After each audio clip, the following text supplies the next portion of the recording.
Hi friends, ಎಲ್ಲರಿಗೂ ನಮಸ್ಕಾರ. ನಾವು ಇವತ್ತಿನ ವಿಡಿಯೋದಲ್ಲಿ ದೇಹಕ್ಕೆ ತುಂಬಾ ಆರೋಗ್ಯವಾಗಿರುವಂತಹ ಮೆಂತ್ಯ ಸೊಪ್ಪಿನ ರೈಸನ್ನು ತುಂಬಾ ಸುಲಭವಾಗಿ ಯಾವ ರೀತಿ ಮಾಡ್ಕೋಬೇಕಂತ ಕ್ಲಿಯರಾಗಿ ವಿಡಿಯೋದಲ್ಲಿ ತೋರಿಸ್ತಾ ಇದ್ದೀವಿ.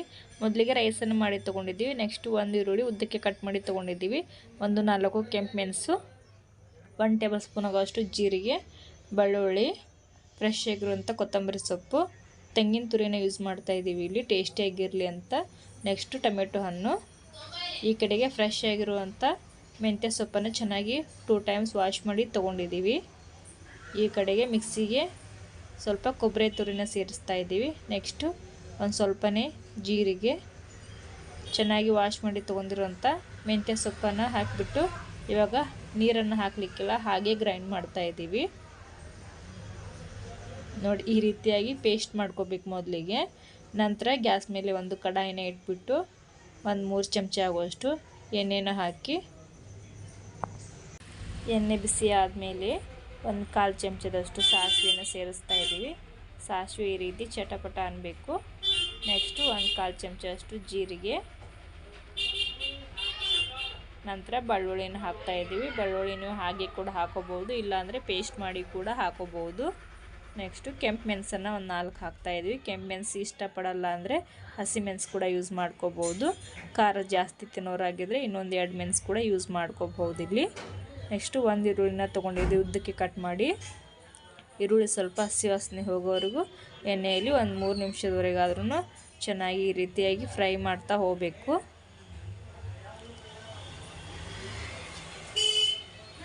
ನೋಡಿ, ಚೆನ್ನಾಗಿ ಈರುಳ್ಳಿ ಎಲ್ಲ ಫ್ರೈ ಆಗ್ತಾ ಇದ್ದಂಗೆ ನೆಕ್ಸ್ಟು ಟೊಮೆಟೊ ಹಣ್ಣನ್ನು ಸೇರಿಸ್ತಾ ಇದ್ದೀವಿ. ಟೊಮೆಟೊ ಹಣ್ಣು ಸ್ವಲ್ಪ ಸಾಫ್ಟ್ ಆಗೋವರೆಗೂ ಎಣ್ಣೆಯಲ್ಲಿ ಫ್ರೈ ಮಾಡ್ತಾ ಹೋಗಬೇಕು. ಸೊ ಮಾಮೂಲಿ ರೈಸು ಮತ್ತು ಚಿತ್ರಾನ್ನ ಎಲ್ಲ ತಿಂದು ಬೇಜಾರು ಅನಿಸಿದರೆ ದೇಹಕ್ಕೆ ತುಂಬಾ ಒಳ್ಳೆಯದಾಗಿರುವಂಥ ಈ ರೀತಿ ಮೆಂತ್ಯ ಸೊಪ್ಪಿನ ರೈಸನ್ನು ಕೇವಲ 10 ನಿಮಿಷದಲ್ಲಿ ಮಾಡ್ಕೋಬಹುದು. ಈ ಕಡೆ ರುಬ್ಬಿರ್ತಕ್ಕಂಥ ಮಸಾಲೆಯನ್ನು ಸೇರಿಸ್ತಾ ಇದ್ದೀವಿ. ಅದಕ್ಕೆ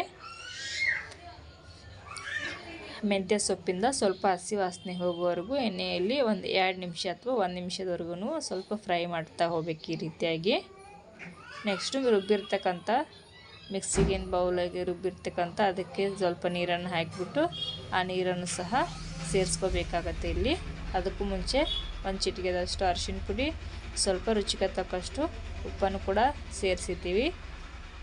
ಇವಾಗ ಮಿಕ್ಸಿಗೆ ಏನು ರುಬ್ಬಿದ್ದೀವಲ್ಲ ಅದೇ ಬೌಲ್ಗೆ ಒಂದು 4 ಚಮಚ ಆಗುವಷ್ಟು ನೀರನ್ನು ಹಾಕಿದ್ದೀವಿ. ನೀರನ್ನು ಹಾಕಿಬಿಟ್ಟು ಸ್ವಲ್ಪ ಗ್ಯಾಸನ್ನೇ ಮೀಡಿಯಮ್ ಫ್ಲೇಮಲ್ಲಿ ಇಟ್ಕೊಂಡ್ಬಿಟ್ಟು ಒಂದು ಸ್ವಲ್ಪ ಲೈಟಾಗಿ ನೀರು ರೀತಿ ಕುದೀತಾ ಇದ್ದಂಗೆ ಈಗ ಮಾಡಿ ಇಟ್ಟಿರ್ತಕ್ಕಂಥ ರೈಸನ್ನು ಹಾಕ್ತಾಯಿದ್ದೀವಿ. ನೋಡಿ, ಮನೆಯಲ್ಲಿ ಸ್ವಲ್ಪ ರೈಸ್ ಮಾಡಿದಾಗ ರೈಸ್ ಏನಾದರೂ ಮಿಕ್ಕಿದ್ರೆ ಮೆಂತ್ಯ ಸೊಪ್ಪನ್ನಾದರೂ ಒಂದು ಕಟ್ಟಿದ್ರೆ ಈ ರೀತಿ ಇನ್ಸ್ಟಂಟಾಗಿ ಕೇವಲ 10 ನಿಮಿಷದಲ್ಲಿ ಬೆಳಗಿನ ತಿಂಡಿಗೆಲ್ಲ ಬ್ರೇಕ್ಫಾಸ್ಟ್ಗೆ ಈ ರೀತಿ ಮಾಡ್ಕೋಬಹುದು. ಇವಾಗ ರೈಸನ್ನು ಹಾಕಿಬಿಟ್ಟು ಮಸಾಲೆ ಎಲ್ಲ ರೈಸ್ಗೆ ಚೆನ್ನಾಗಿ ತಗೋ ಥರ ಒಂದು 3 ನಿಮಿಷದವರೆಗೆ ಆದ್ರೂ ಈ ರೀತಿ ಮಿಕ್ಸ್ ಮಾಡ್ತಾ ಹೋಗಬೇಕಾಗತ್ತೆ. ನೋಡಿ, ಚೆನ್ನಾಗಿ ಮಿಕ್ಸ್ ಮಾಡಿದ್ದೀವಿ. ಇವಾಗ ಮೆಂತ್ಯ ಸೊಪ್ಪಿನ ರೈಸು ತುಂಬಾ ಟೇಸ್ಟಿಯಾಗಿ ಕೇವಲ 10 ನಿಮಿಷದಲ್ಲಿ ಕಂಪ್ಲೀಟಾಗಿ ರೆಡಿಯಾಗಿದೆ. ಸೊ ಈ ಮೆಂತ್ಯ ಸೊಪ್ಪಿನ ರೈಸ್ ಫ್ರೆಂಡ್ಸ್ ನಿಮಗೇನಾದರೂ ಇಷ್ಟ ಆಗಿದ್ದರೆ ಪಕ್ಕದೆಲ್ಲ ಬೆಲ್ ಬಟನ್ ಕೂಡ ಕ್ಲಿಕ್ ಮಾಡೋದನ್ನು ತಪ್ಪದೇ ಮರಿಬೇಡಿ. ಈ ಚಾನಲನ್ನು ಸಬ್ಸ್ಕ್ರೈಬ್ ಮಾಡ್ಕೊಂಡ್ಬಿಡಿ. ನಾವು ಮಾಡ್ತಾ ಇರೋ ಹೊಸ ವಿಡಿಯೋ ಎಲ್ಲ ನಿಮಗೆ ನೋಟಿಫಿಕೇಷನ್ ಬರುತ್ತೆ. ಫಸ್ಟ್ ನೀವೇ ನೋಡ್ಕೋಬೋದು ಈ ವಿಡಿಯೋನ.